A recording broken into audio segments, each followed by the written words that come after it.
গত পরশুদিন বাংলাদেশের বিখ্যাত আলেমে দ্বীন শাইখুল হাদিস আল্লামা মামুনুল হক সাহেব, জানার ছাত্র হওয়ার যোগ্যতা আমরা রাখি না, হাজার হাজার আলেমদের ওস্তাদ, যিনি 2021 সালে জানাকে মিথ্যা ধর্ষণের অভিযোগ দিয়ে আটকে রেখেছিল। আপনারা যদি বলেন হঠাৎ বাংলাদেশের আলেম নিয়ে কথা বলছেন কেন? এ বাবু, ওনাকে পরশুদিন মুক্ত দেওয়া হয়েছে।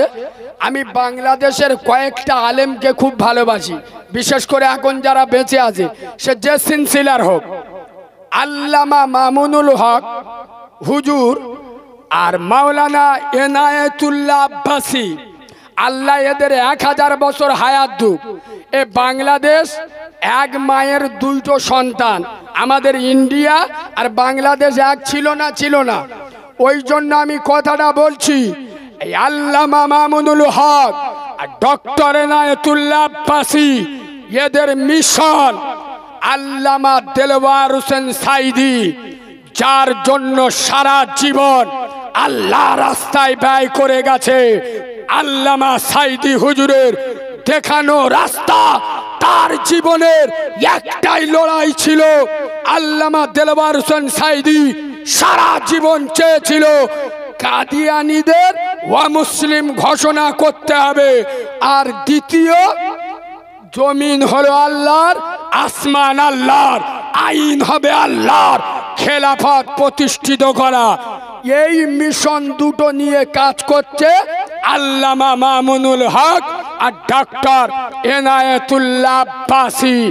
এই বাবু, তাই হাসিনা সরকার চক্রান্ত করে আল্লামা মামুনুল হককে দীর্ঘ 3 বছর ধর্ষণের মামলা দিয়ে বন্দি করে রেখেছিল। মনে রাখবেন, নবী ইউসুফ আলাইহিস সালাতু ওয়াস সালামকে মিথ্যা ধর্ষণের অভিযোগ দিয়েছিল না, দেয়নি? কথা বলে না? উনি যখন জেল থেকে মুক্ত পেয়েছিল, সম্মান বেড়েছে না? এই আল্লামা দেলওয়ার হোসেন সাইদি হুজুরকে ধর্ষণের মামলা দিয়েছিল না, দেয়নি? তিনি মরে গেছে, তার সম্মান বেড়েছে না কমেছে? আল্লামা মামুনুল হক একজন শাইখুল হাদিস। হাসিনা সরকার, বাংলাদেশে আমি খুব তাড়াতাড়ি ঢুকছি, প্রস্তুতি তৈরি করো।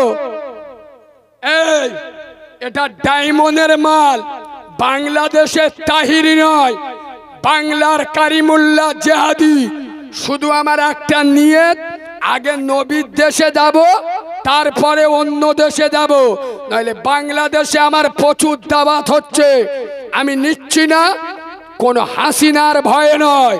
তুমি কিরাম দুধ খা মায়ের লাল, আলেম বিদ্বেষী, কোরআন বিদ্বেষী জাল তৈরি করো। আরে আলেমেরা শোল মাছ নয়, শিং মাছ। কি মাছ? যে মাছের কাঁটা থাকে, আপনারা কি বলেন? শিং মাছ বলেন তো? এই দেখো, শোল মাছ হলি ধরতে গেলি পালায়, অনেকজন ডিম্বুল পাতাতে ধরে, তমু ধরা যায়। কিন্তু শিং মাছ হলি ও শুধু পালাবেন, পালানোর আগে ইঞ্জেকশন দিয়ে যাবে। হ্যাঁ, না, আলেমদের সাথে লাগতে এসো না। কোন দল দেখে, কোন দুধ খা মায়ের লালের দেখে আমরা ভয় করি না। আল্লামা মামুনুল হক, ডক্টর এনায়েতুল্লাহ আব্বাসী, এদের মিশন জমিন আল্লাহর, আইন চলবে আল্লাহর, রাসূলুল্লাহর, খেলাফতি প্রতিষ্ঠা করার জন্য। আর কাদিয়ানীদের অমুসলিম ঘোষণা করতে হবে। এ বাবু, কাদিয়ানী বোঝেন? কাদিয়ানী এরা আমাদের নবীকে নবী বলে মানে না। যারা মুহাম্মদ সাল্লামকে শেষ নবী বলে মানে না, ওদেরকে মুসলমান বলা যাবে? কথা বলে না? এই কাদিয়ানীদের হেডমাস্টার, এর নাম হলো গোলাম আহমদ কাদিয়ানী মির্জা। এ ভদ্রলোকের বাড়ি হলো আমাদের পাঞ্জাব প্রদেশে গুরুদাসপুরে। এর মার নাম হলো চেরাগ বিবি। এর নবী বলে দাবি করেছিল। এর মৃত্যু হয়েছিল কোথায় জানেন? ঠিক ধরে পায়খানায়, মাথাটা চেম্বারে, পা দুটো খ্রিস্টানগার মতো ওপরে।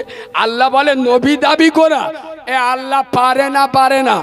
যারা শেষ নবীকে নবী বলে, আমি ওই জন্য বলি যুগে যুগে ইসলামের ক্ষতি খোদার কসম কাফের বেঈমানেরা যত না করেছে তার থেকে বেশি ক্ষতি করেছে মুনাফেক।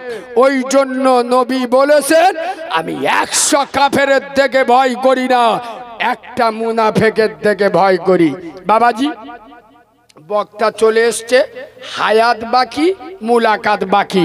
অসমাপ্ত বক্তব্য সমাপ্ত করলাম। কেউ যে কজন আছেন ওটা উঠি করবেন না ভাই। আমার পরবর্তী বক্তা আমার এলাকার সন্তান, বড় বক্তা এসছেন। এনার পরে শাহনওয়াজ মন্ডল ভাই আছে, চোখ নীল করে দেবে। তারপরে আমাদের ইমান ইসলামের লৌহ মানব, ইমান ইসলামের অগ্নি পুরুষ, ইমান ইসলামের বীর পুরুষ, ইমান ইসলামের মহাপুরুষ মুজাদ্দেদ জামান দাদা হুজুর আবু বকর সিদ্দিকী রহমাতুল্লাহ আলাইহির কলিজার টুকরা আওলাদের আওলাদ জনাব পীর সাহেব হুজুর আসবেন। শেষ মেসেজ ভাইকে রেখে 30 সেকেন্ড একটা সময় নিয়ে কথা বলে যায়। এদিকে ওদিকে করবেন না, এদিকে ওদিকে যাবেন না, আমার দাদা পীরের আওলাদদের সাথে থাকবেন। বলুন ইনশাআল্লাহ। এটা চিটিংবাজি ইনশাআল্লাহ নয় তো? আমার মতো কারিমুল্লাহকে দালালের সাথে থাকবেন না, কোনো চামচার সাথে থাকবেন না।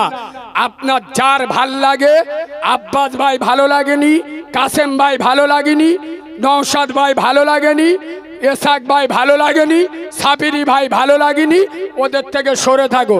এ বাবু, এছাড়া ফুরফুরায় আর পীর সাহেব নি, কথা বলেন। তোয়া হুজুর আছে না নি? এই ইব্রাহিম হুজুর আছে না নেই?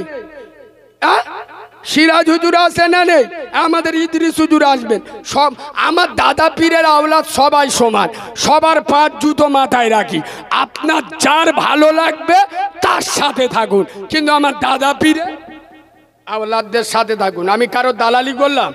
কেউ আমার একটা দাওয়াত দেয় না, রুজির মালিককে সোনার বাবাজি ভাইকে বসিয়ে রেখে ওয়াজ করা বিয়াদবি হবে। বড় বক্তা, ভালো বক্তা, কোরআন হাদিস দিয়ে আলোচনা করে। আসসালামু আলাইকুম। আপনারা সকলে মিলে একবার আমাকে সালাম দেন। ওয়ালাইকুম।